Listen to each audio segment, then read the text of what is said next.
कि ये है बबुआ के खुश को के जाई बहना। हम दो रिकॉर्डिंग डांस कर देते हैं, एगो छठ के करब आ एगो कि दहरा द उठल दादा कमर के भीतरिया भीतरिया। दीदी अरे इनको कर ले दे दो भाई, भाई आ रहे हैं, इनका समझ में आ रहा है कि सम्मान करने आ रहे हैं, बाकी थोड़ा दिक्कत लग रहा था। वो गोबर भी लग रहा माई कहाँ है माई? और जाए में भी टाइम लगे और हम आप सबसे मिले खाती हम 4 गो गाना शूटिंग करे गए नहीं। जर्मनी से आर्मेनिया से दुबई से फिर शाहजहां के शाहजहां सर देखा तो लड़का जाना तरह सर शाहजहां।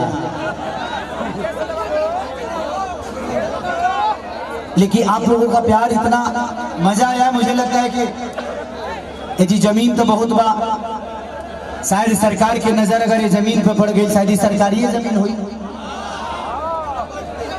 हमके लागत है कि कम से कम यह नहीं हुई तो 2000 बीघा जमीन हुई, बहुत से ऊपर बना। अगर ये जी फिल्म सिटी के निर्माण हो जाओ तो हमके लागत है कि पूरा बिहार में समा जाए। लेकिन हम केहू के दोष नहीं दे सकते। हम आखिर बताई हम एगो अभिनेता है, कलाकार है, हम नेता तो है ना। हम के करे के दोस्ती अनाज के की दोस्ती समाज के करा के दोस्ती अनाज के की दोस्ती समाज के, गैस के जी की प्याज के। देखिए इंसान में एक बात बताए आपसे, वो ट्रेन गलत नहीं होती है जो लेट होती है, वो सवारी गलत होती है जो उसमें सफर करती है। हमें अपने आप को समझना तो पड़ेगा ना। हम अपने बच्चों की भविष्य तय नहीं कर सकते। हमें अधिकार तो मिलता है तो कम से कम हम उस अधिकार के साथ हम अपने ऐसे इंसान को चुने जिससे हमारा भला हो सके। आज अगर यहाँ फिल्म सिटी बन जाए तो मुझे लगता है कि खेसारी लाल यादव यूपी में शूट करने जाते हैं, वहाँ पे कम से कम 60 से 70 लाख रुपया भैया प्रोड्यूसर और डायरेक्टर यूपी सरकार को दे के आता है। वहाँ कम से कम 300 लोगों को रोजी मिलेला, रोज कलाकार हो जी पैदा होले, रोज कलाकार काम करेले। लेकिन बिहार सरकार के कोनो चिंता नहीं है। ये बताए खेसरिया चाहे जितना भी संपत्ति बनौले बा बॉम्बे में बनौले बा, अगर वह चीज बिहार में रही तो खेसरिया का सारा संपत्ति बिहार में रही ना, हम अपना परिवार के अपना भाई लोगों के साथ रहते, तो हमके भी तकलीफ होला, हमके भी अच्छा ना लगे कि हम दूसरा शहर में जाके दूसरा राज्य में जाके 2 रोटी कमाता ले। हमके शर्म लागेला दूसरा के जगह काम करे में, लेकिन क्या करी जब हमारे खेत बंजर हो जाए तो हर तो दूसरे के खेत में चलावे के पड़ी हमके। और हमारा खेत बंजर, हम किसान हो के भी इस खेत को आबाद नहीं कर पा रहे हैं तो गलती हमारी है। गलती हमारी ये है कि हम जब इलेक्शन आता है तो खाली 2 फ्रूटी पिए लगे तो बटन दूसरा जगह चल जाता है। सबसे पहले एक दिन की खुशी को मारना पड़ेगा अगर आपको पूरे जीवन की खुशी लेना है।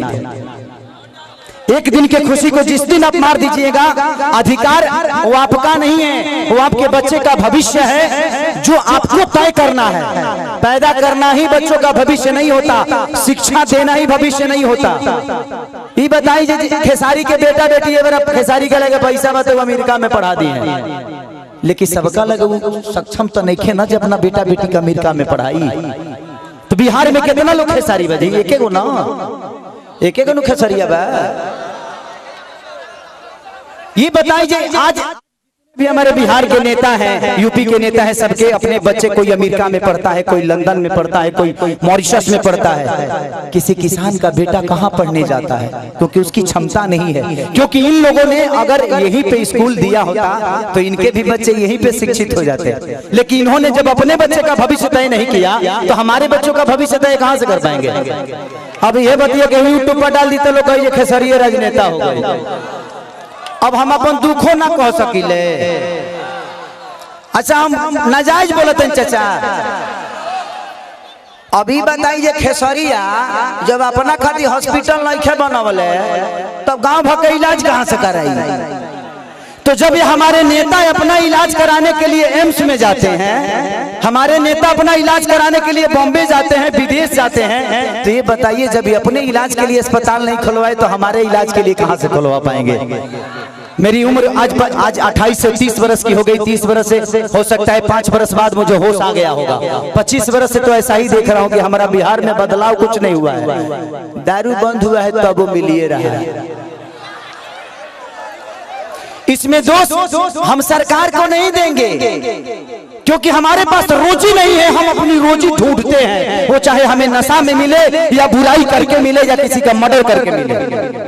हमारे पास अगर रोजी होती, हमारे पास काम होता, हमारे पास किसी का विश्वास होता, तो शायद आज हम भी बेकार नहीं होते। किसी फैक्ट्री में अपने ही जिला में, अपने ही गृह जिला में, अपने ही घर में काम करते।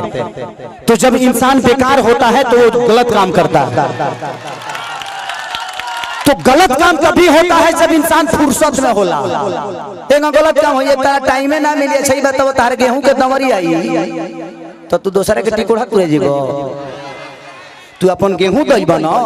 तो जब हमारे पास अपना वर्क होता, हमारे पास फैक्ट्रियां होती, तो आज हमारे भी घर की औरतें अपने पति के साथ रहती। ये अपने पति के लिए तरसती नहीं कि होली में आएंगे तो दीपावली में आएंगे। आज हम अपने बच्चों के साथ होली मनाते, दीपावली मनाते। हमें दीपावली मनाने के लिए किसी का परमिशन लेना पड़ता है, किसी से लेटर देना पड़ता है कि सर हमको जाना है अपने बीबी के पास, छठ आ गया है। तो हमें तो त्योहार मनाने की भी आजादी नहीं मिलती है।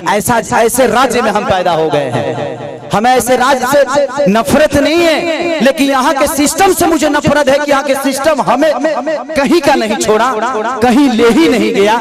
इनका एक ही काम है कि जब बाढ़ आई ना, इलेक्शन के बाद हमें रोज मिली। अगर इलेक्शन बा जहाँ बाढ़ आई कि चिवड़ा खाद खाद पेट मॉल हो जाए, खूब खाए बरवा चिवड़ा। लेकिन यही इलेक्शन बीतते ही एक भी आदमी, हाँ, जो आपके दर्दों को समझता है। मैं किसी राजनेता पे उंगली नहीं उठा रहा हूँ, मैं सिस्टम पे बात कर रहा हूँ। मुझे दुख होता है ऐसे देख के। इस जमीन को देखा तो मैं अपने अखिलेश बाबा से बोल रहा था एक बात कि बाबा इतनी अच्छी जमीनें हैं, ऐसे ही जगह पे हम शूट करने जाते हैं तो वहाँ फिल्म सिटी बन गया है। यही जंगल मुझे मिलती है मैं जब शूटिंग करने जाता हूँ। तो इससे कुछ VIP नहीं मिलता है, लेकिन हमें वहां मिलता है क्योंकि वहां के सिस्टम ने उस जगह को बनाया है। व्यवस्था तो हमनी के बनावे के पड़ी। साल अच्छा 5 साल में एक बार मौका मिला, वो करो में हमनी के फ्रूटी पे खा जाइले से कहां से व्यवस्था के दे दी। हमें अपने आप को बदलना पड़ेगा।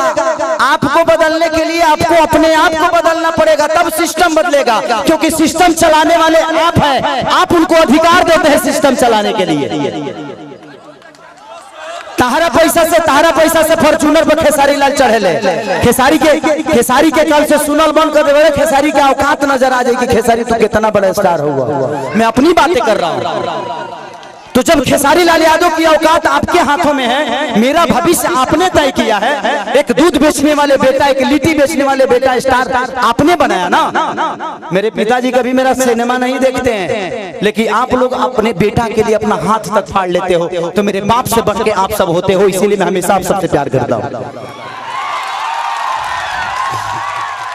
मैंने अपनी जगह पहचानी। रास्ते खत्म नहीं होते हैं, जहां खत्म होते हैं वहीं से एक दूसरा रास्ता बनता है। वो आपको चुनना है कि आप जाना कहां चाहते हो। ये पत्थर भी विश्वास क्यों जगा देता है। हम राम को क्यों पूछते हैं यार? पूछने का कारण है कि राम ने कर्तव्य किया है, और हम पत्थर में भी भगवान ढूंढ लेते हैं। और हम इंसान होकर एक इंसान को नहीं बदल सकते। क्या हम अपने बच्चों का भविष्य तय नहीं कर सकते? पत्थर में विश्वास ढूंढ लेते हैं, लेकिन हम किसी नेता में अपना भविष्य नहीं ढूंढ पाते हैं, क्योंकि हम फ्रूटी पे बिकते हैं। हमें फ्रूटी छोड़ना होगा। 5 साल बाद मौका होता है, ऐसा काम कर दो कि आदमी लोग बन जाओ। अपने आप समझ में आ जाए कि नेतागिरी का होला। हर आदमी के लिए बात करता हूँ।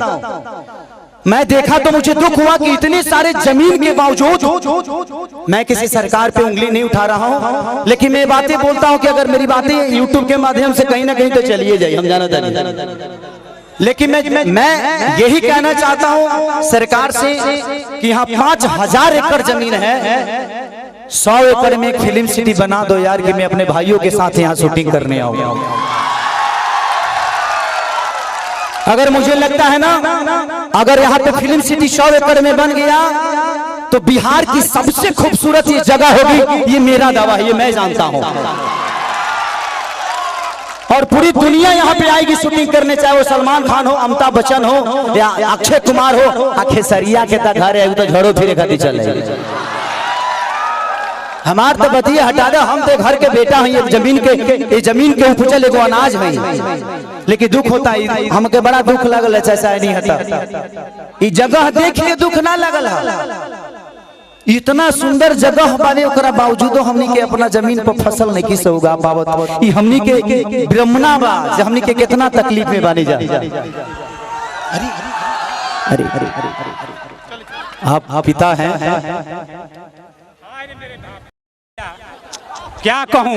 अरे वो तो बहुत दूर की बात कह दीजिए। हम लोगों को चलने के लिए रोड नहीं मिल रहा है। देखिए यहाँ से वहाँ से एक बार एग्रीमेंट भी हुआ था, सरकार बनने नहीं दे रही है। हम लोग क्या करें, अब कोई रास्ता नहीं मिल रहा है। तिल्हार से यहाँ आने जाने के लिए सेमरा तक रोड हुआ था, सरकार वन विभाग करने नहीं दे रहा है। ये तो बड़ी बात कह दी, 500 बीघा काम करने के लिए। एक बात बताई, हम बहुत गरीब परिवार के बेटे लगे 50-100 करोड़ 200 करोड़ रुपया नहीं थे। लेकिन भगवान अगर हमके बहुत बड़ा जहिया बना दी है ना, हम वादा करे तनी, हम ऐसे वादा करके देखे हम नेता ना है, हमके वोट नहीं खेले बेके और वो लोग बिना आशीर्वाद दिले हमारे खातिर बहुत बा। हम वादा करे तनी कि भगवान अगर हमके बहुत बड़ा आदमी बना दे ना, तो हम अपना पैसा से फिल्म सिटी बनाए भेजी गया, जमीन पे वो लोग इसलिए इतना नीमन जगह हम साउथ में, अभी साउथ के सिनेमा करके नहीं है, इतना नीमन जगह हमके साउथ में ना मिला। हम अपना जीवन में पहली बार इस जगह पाइल भाई, इस जगह पे आया, इस जगह पे आके ऐसा लगा जी यहाँ जन्नत है। और यहाँ पत्थर नहीं, यहाँ हर पत्थर पे एक इतिहास बना हुआ है, बस लोगों को पढ़ना आना चाहिए।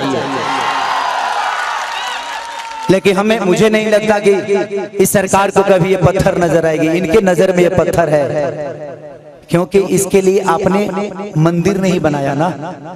एक पत्थर को रख के जब हम मंदिर बना देते हैं तो उस पे जल चढ़ने लगता है। आज इस पत्थर पे आप मंदिर बना दीजिए, देखिए सारे भक्त जल चढ़ाना शुरू करेंगे और ये हमारे लिए मंदिर नहीं, भगवान का मूर्ति बन जाएगा यही पत्थर। लेकिन सरकार के नजर में एक मामूली ये पत्थर है, लेकिन वो मंदिर बना दे तो शायद ये पूजनीय हो जाए, लेकिन शायद ये लोग नहीं बना पाएंगे। हम 30 साल से तो यही बोलते आ रहे हैं, लेकिन लोगों को लगता है कि मैं राजनीति करने लगता हूँ। मन करना चाहिए, हमारा 25 साल 30 साल हम हीरो में ठीक बनी, नेता बन जब तो कहीं सटे के मिली हो, वही तो हर जगह देखे बात कोनो फोटो नहीं खींचो है ना। अभी बताओ जो हैंगा धोइयो लेते तो केहू कुछ बोले वाला नहीं खलो। ऐसे हमारा नेता नहीं बने। हमको कुर्सी नहीं चाहिए, हमको कुर्सी पे बैठने वाले वो लोग चाहिए जो मैं चाहता हूं कि हर आदमी एक घर में नेता है। आप अपने घर को चलाते हैं तो आप नेता ही तो हैं। आप अपने घर को चलाते हैं, आप 6 आदमी को चलाते हैं, यहाँ 12 करोड़ जनता को मुख्यमंत्री चलाते हैं, तो उनको पावर दिए है तब ना। तो इसीलिए मैं चाहता हूं कि आप लोग अपना भविष्य तय करिए। इस जगह से मुझे बहुत प्यार हुआ बबन भैया। मैं आज अपने चाचा के पुण्यतिथि में आके बहुत मैंने इतना गर्व महसूस करे थे कि क्या बताई, भगवान हमके इतना तू बड़का बना देना कि हम यही जी बंगला लेके अपना मेहरुआ के संग रोज जुहू चौपाटी घूमे। इतना बढ़िया है जिगिया, नदी बहता है, जुहू चौपाटी बन जाते जिगिया, हर आदमी ठेला लगा के रोज 500 रुपया कमा के जाए। लेकिन क्या चिरकुट बड़ा से के बुझा था। कोई बात नहीं, थैंक यू सो मच कि आप लोगों ने इतना प्यार। अतनी हो छठ से हमने चाहत नहीं कि छठ के बजा दो, अतनी हमने के बढ़िया से सब लोग झोल ली ना, छठ के माहौल चलता आ गई।